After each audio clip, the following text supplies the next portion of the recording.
신바람 사연 아파트. 오늘의 사연 시작하겠습니다. 안녕하세요. 저는 올해로 29살 여자입니다. 지금은 안 그러지만 어머니 말에 의하면 저희 집이 제사를 1년에 10번도 넘게 지내는 집이었다고 해요. 아버지가 6남매 중 막내예요. 위로 아버지랑 12살 차이 나시는 큰아버지 계시고 아래로 고모만 4명 있어요.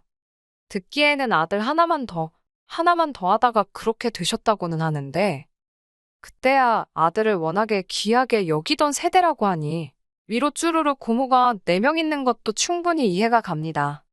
어머니 말로는 원래는 저희 제사가 이렇지 않았다고 해요. 제사가 이렇게 된 데에는 아버지 덕이 컸다고 하시더라고요. 아버지 어렸을 적에는 할머니가 제사 때문에 엄청 고생하셨고 그 고생은 대를 이어 큰어머니한테까지 내려오게 되었대요. 아버지는 큰어머니 고생하시는 거 보고 안 그래도 이 집안 막내인데 막내 며느리 들어오면 아주 죽어나겠구나 생각해서 원래 결혼조차 생각도 안 하셨다고 해요. 적어도 자기만 결혼 안 하면 대한민국 아무런 죄도 없는 한 여자의 인생을 구하는 거나 마찬가지 아니겠냐며. 그런데 아버지가 어머니 만나자마자 이 여자랑 결혼 안 하면 내가 평생을 두고 후회하겠구나 싶어서 청혼을 하게 되었고 결혼을 하게 되었답니다. 그나마 다행이었던 건 큰아버지가 장손이라 할머니 모시고 살면서 제사를 다 준비하셨으니 아버지가 걱정하셨던 만큼 어머니가 고생할 일은 없었다고 해요. 어머니도 1년에 10번이면 거의 한 달에 한 번꼴로 제사가 있던 거니 조금 부담스럽기는 했어도 큰어머니 도와서 그 정도 준비하는 건 문제도 없겠다고요.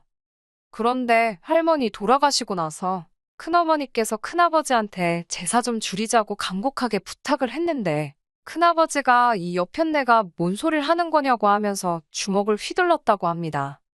큰어머니는 그 길로 홧김에 애들 두고 집을 나가셨다고 하고요.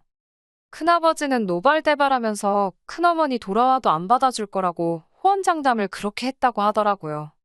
그런데 큰아버지 딴에는 애들이 집에 있으니 큰어머니가 금방 들어올 거라고 생각을 했었나 봐요. 그런데 큰어머니 집 나가 계셨던 게 이틀 3일이 지나고 일주일이 넘어버리니 큰아버지 혼자 애들 챙기느라 아주 고생을 했나 봅니다. 혼자서는 밥도 할 줄 모르셨어서 저희 어머니 불러서 애들 밥 좀 차려달라고 부탁까지 하고 그랬다네요. 막상 큰어머니가 그렇게 세게 나오니 큰아버지도 큰어머니 조건을 어느 정도 맞춰줄 수밖에 없었던 거예요. 제사를 줄이자고 했는데 제사를 줄이는 게 아니라 또 다른 아들인 저희 아버지한테 제사를 떠넘겼다고 합니다. 어머니는 가서 도와드리는 건 할 수 있는데 제사 가져오면 못한다 하시며 저희 집도 난리가 났었다고 해요. 그런데 아버지가 다 생각이 있어서 제사 받아온다고 한 거라고 자기만 믿어달라고 해서 어머니도 아버지만 믿고 아버지 뜻에 따르기로 하셨답니다. 제사 당일날 가족들이 모였는데 제사상에 올라간 거라곤 차하고 다과 몇 개. 심지어 올라간 과일마저도 아버지가 준비하고 계셨고요. 큰아버지는 조상님 드릴 건데 제사상이 이게 뭐냐며 곧바로 아버지 멱살을 잡으셨고 아버지는 큰아버지 뿌리치면서 어차피 집구석에 여자도 없으면 지내지도 않을 제사 가지고 뭘 그렇게 열을 내냐고 한마디 했다고 해요. 형수님 집 나가게 하는 것도 모자라서 내 마누라까지 집 나가게 만들려고 하냐고. 그래서 내 아내가 집 나가면 제사는 뭐 누나들이 할 거냐 아니면 장손인 형님이 다시 가져가서 형님 혼자 준비할 거냐 따졌다고 합니다. 큰아버지도 고모들도 아버지 말에 아무 대답도 못하고 있다가 그래도 제사상이 이렇게 볼품이 없어서 조상님 볼 면목이 없지 않느냐고 하는 말에 아버지는 그래서 그동안 조상님 잘 모셔가지고 덕본 거 있냐고 따졌다네요. 애초에 남의 집 사람들한테 시댁 귀신 모시게 하는 것부터가 문제 아니냐고. 후손들이 자꾸 남의 집 사람들한테 제사상 차리게 하니까 조상님이 노하셔서 형수님 집 나가게 만든 거 아니겠냐고. 아버지께서는 큰아버지한테 내가 제사 가져갈 테니 자기가 하는 방식이 마음에 안 들면 도로 가져가시라 했답니다. 그리고 도로 가져가는 순간부터는 아버지는 더 이상 조상님 덕볼 생각 없으니 그거 뭐 좋은 거라고 형님들 누님들 열심히 제사 지내서 내 앞으로 들어올 덕까지 나눠 가지시라고 했다네요. 막상 제사 가져가라니 나서서 가져가겠다는 사람들 한 명 없었고, 아버지는 기세를 몰아서 1년에 10번씩 있는 제사도 조상님 피곤하게 1년에 10번씩이나 오고 가게 만드냐고 하면서 그냥 1년에 한 번, 추석이든 설날이든 정해서 딱 한 번만 하기로 정하셨다고 해요. 그리고 남의 집 자식들한테 조상님 밥상 차리게 하지 말고 형님하고 저하고 둘이서 하자고 해서 그 뒤로부터는 큰아버지랑 아버지가 제사상 차리게 되었다 하고요. 간소화해서 상차림도 다과 몇 개만 해서 끝내게 되었다고 합니다. 그리고 자식들 어느 정도 다 크고부터는 각자 집에서 돈 걷어서 맛있는 거 한 상상다리 휘도록 사서 차려놓고 잔치마냥 먹었어요. 조상님들도 오셔서 후손들 이렇게 돈 잘 벌어서 맛있는 거 돈 주고 사 먹고 있는 모습을 보여드려야 조상님들도 와, 우리 후손들이 우리 같은 좋은 조상들 둔 덕분에 돈도 잘 벌고 아주 호강하고 있구나 하고 좋아하실 거라고. 괜히 조상님들 오셔가지고 며느리들 고생하는 거 보고 형제들 제사 때문에 싸우고 있는 거 백날 봐봐야 뭐가 좋겠냐고 하셨다네요. 그렇게 1년에 한 번 제사 지내고 끝내게 되었어요. 큰어머니는 그때부터 저희 집에 엄청 잘하셨다고 하고 언니 오빠들 다 결혼하고 나서는 큰어머니한테 제사 안 지낸다고 손찌검 하시던 큰아버지 이제는 황혼이혼 당할까봐 찍소리도 못하고 이제는 집에서 밥도 하고 빨래도 하고 하신다고 하더라고요. 제 이야기 하려다가 뭔 이야기가 여기까지 왔나 싶은데 아무튼 이제 저도 결혼을 생각할 나이가 되었기도 하고 결혼을 하기로 정한 건 아니지만 어느 정도 긍정적인 생각을 갖고 만나던 남자친구가 있었어요. 연애한 기간도 오래되었고 남자친구가 저보다 5살 연상으로 결혼을 생각해야 할 나이다 보니 자연스럽게 결혼 이야기가 오고 가게 되었지요. 결혼 허락까지는 아니지만 저희 부모님한테 벌써 인사도 시켰고요. 그런데 지난 추석 연휴가 다가올 때쯤에 남자친구가 저한테 추석 당일날 시간이 되냐고 물어보더라고요. 말씀드린 대로 저희 가족들은 추석에 딱 한 번 제사를 올리고 온 가족 모여가지고 돈 걷어서 맛있는 거 사 먹고 한다고 했잖아요. 그 식사 자리 빠지는 거야 어려운 일은 아니었지만 연휴라서 쉬는 날도 많은데 왜 굳이 추석 당일에 만나려고 하는가 싶었어요. 남자친구는 저한테 다른 게 아니고 자기도 슬슬 저를 자기 가족들한테 인사시키고 싶다고 하더라고요. 추석날이 좋은 게 자기 집이 큰 집이라서 친척들도 다 와 있고 하니 가족들 전부 다 모여 있을 때 한 번에 인사를 시키면 시간도 절약되고 좋지 않겠냐 하는 거예요. 일리가 있는 말이긴 하지만 결혼도 안 했는데 명절 당일날에 인사드리러 가는 건 조금 아니라는 생각이 들어서 거절했어요. 왜 안 되냐는 식으로 꼬치꼬치 묻길래 남자친구한테는 그냥 그날 제사도 있고 해서 좀 곤란할 것 같다고 대충 둘러댔습니다. 그 말에 남자친구는 너네 집도 제사 지내? 하면서 우리 집도 제사 지내는데 하는 겁니다. 그땐 왜 그런 반응을 보였는지 신경 쓸 겨를도 없었어요. 아무튼 그때는 내가 안 된다고 말하고 그냥 다음에 기회가 되면 그때 인사드리는 걸로 하자고 거절을 했습니다. 그리고 추석 연휴가 끝나고 한 달 정도 지난 11월 초쯤이었던 것 같습니다. 남자친구가 언제쯤 시간이 되냐면서 물어보는데 그날이 목요일이었습니다. 하고 많은 날들 중에 왜 평일에 보려고 하냐고 그 주 주말로 하자고 했어요. 회사도 나가고 해야 하는데 평일에 인사드리러 가자는 건 퇴근 후에 일터에서 쌓인 피로가 절정일 때 완전 지쳐있는 상태에서 인사를 드려야 한다는 거잖아요. 그러니 남자친구는 왜 일을 할 생각을 하냐고 연차 써서 시간을 내는 게 당연하지 않냐는 거예요. 남자친구한테 서운하게 들릴 수는 있지만 굳이 휴가까지 써가면서 인사를 드려야 할 이유를 못 느끼겠다고 솔직하게 말했습니다. 더군다나 목요일이면 하루만 더 지나면 바로 주말인데 더더욱이 그렇게 해야 할 필요를 못 느꼈어요. 남자친구 부모님이 주말에 출근하는 분들도 아니실 테고 그 주 주말에 선약이 있다면 한 주 더 있다가 찾아가도 되는 거 아니냐고 했습니다. 남자친구는 그게 아니라고 목요일이 가장 인사드리기 좋은 날이라서 그날로 하자고 하는 거라고 말하더라고요. 부모님한테 인사드리러 가는데 좋은 날이 있고 나쁜 날이 따로 있냐, 무슨 차이냐 물어봤더니 그날이 자기 집 제사랍니다. 그날 또 친척들이 전부 다 자기 집으로 모일 테니 그때 인사드리면 저한테도 편할 거라는 거예요. 왜 자꾸 친척들한테까지 나를 인사 못 시켜서 안달이냐고. 그냥 주말에 부모님들께나 인사드리고 말겠다고 했습니다. 남자친구는 끝까지 포기를 안 하고 어차피 우리가 진짜로 결혼하게 되면 한 분 한 분 찾아가서 인사드려야 되지 않냐고.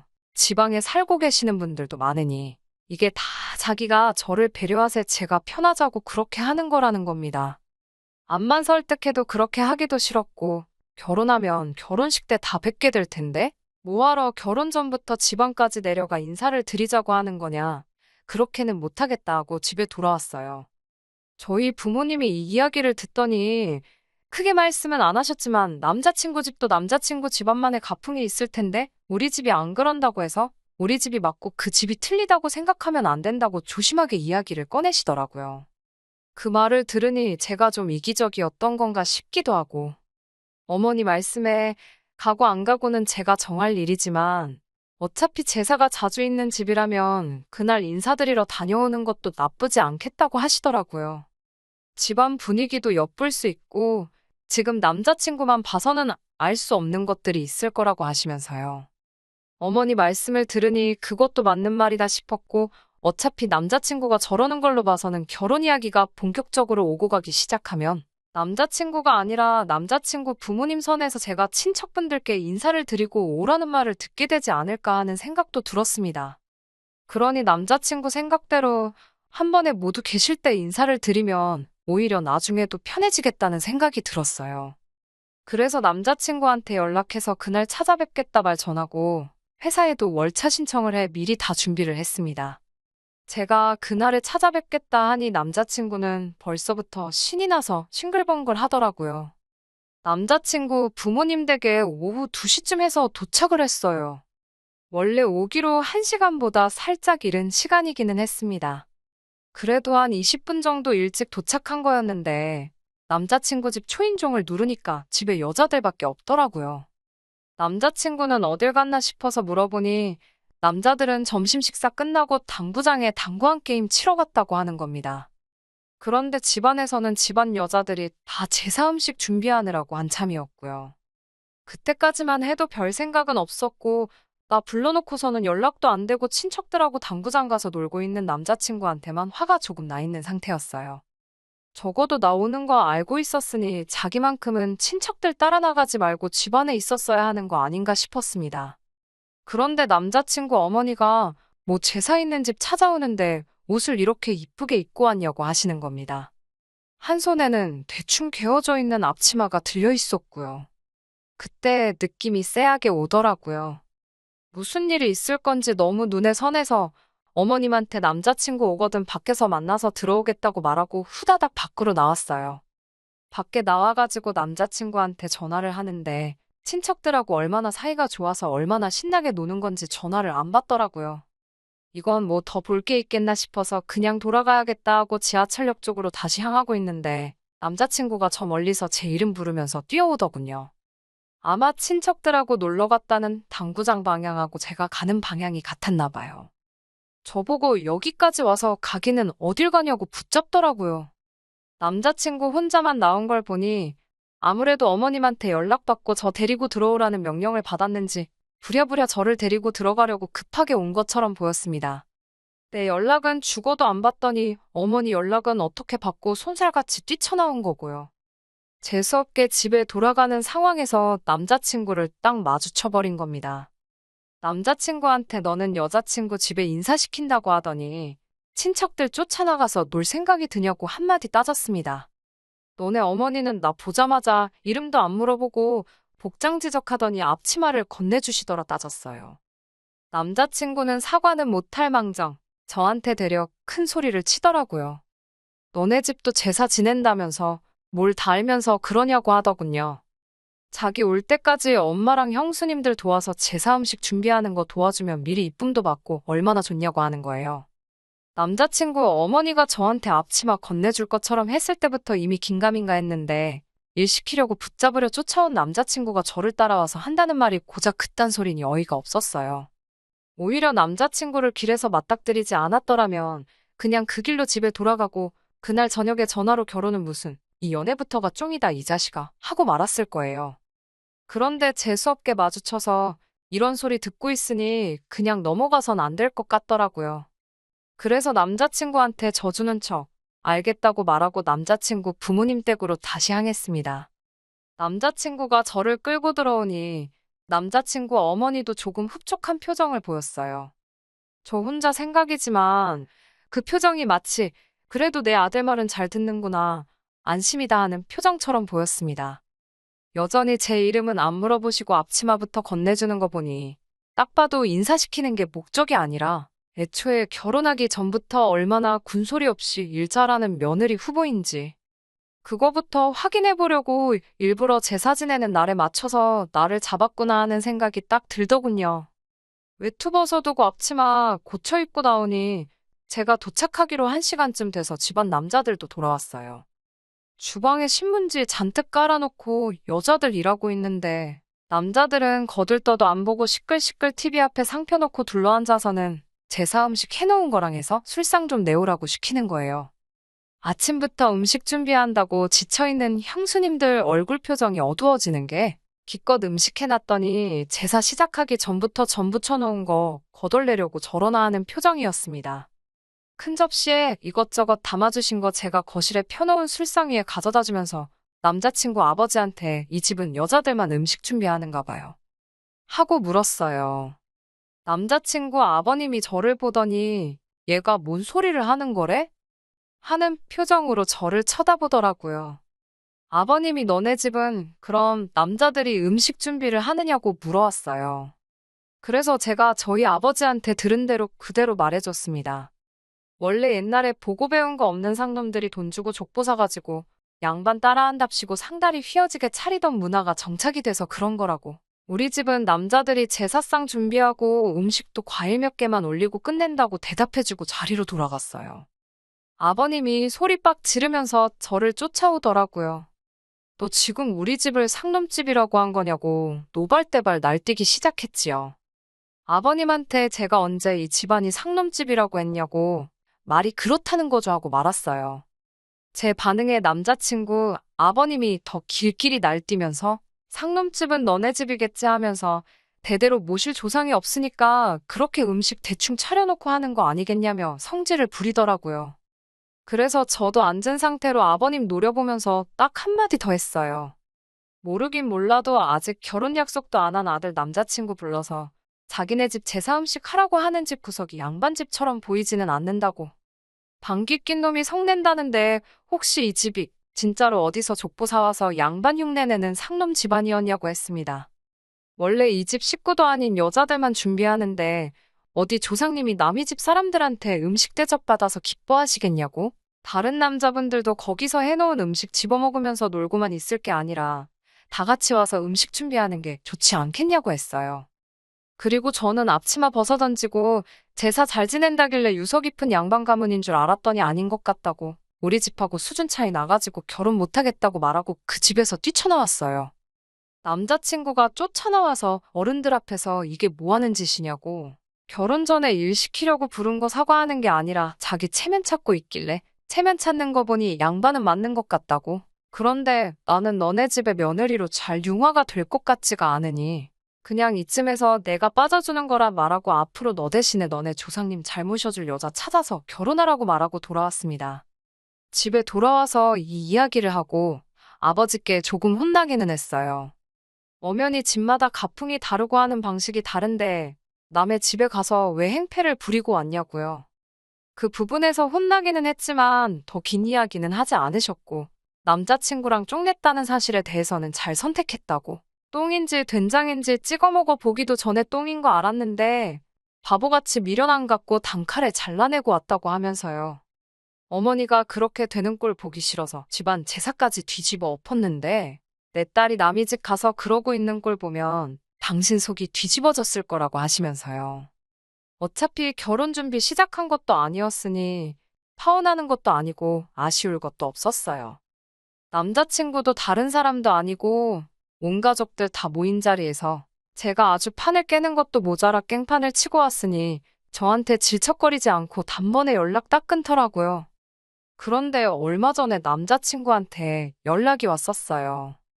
너 때문에 집안 꼴이 아주 엉망이 됐다면서 책임지라고요. 연락해서 사과해도 받아줄 생각도 없었는데 저한테 따지고더니 어이가 없었지요. 내가 뭔데 너네 집 책임을 져야 되냐고 물었더니 그날 사건 이후로 자기 형수님들도 뭐가 느낀 바가 있었는지 앞으로 집안 제사에는 불참 선언을 했다고 하더라고요. 저 때문에 집안 제사가 없어지게 생겼다고 빨리 와서 가족들 오해 풀어주고 사과하라길래 남자친구한테 한마디 더 해줬네요.